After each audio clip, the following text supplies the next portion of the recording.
dalam masa yang sama, saya nak rakyat Negeri Sembilan, penduduk Negeri Sembilan bersiap sedia menghadapi pilihan raya. Mereka tak puas hati lagi. Hari ini statement demi statement, statement demi statement mereka keluarkan. Seolah-olah kita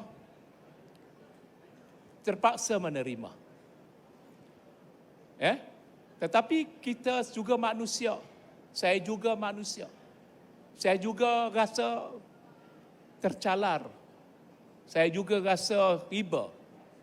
Rakan-rakan seperjuangan juga rasa terperanjat. Peristiwa yang berlaku awal pagi tanpa satu perkara yang dimaklumkan kepada rakan-rakan yang lain. Ini merupakan satu perkara yang cukup di luar perancangan ataupun pengetahuan kita.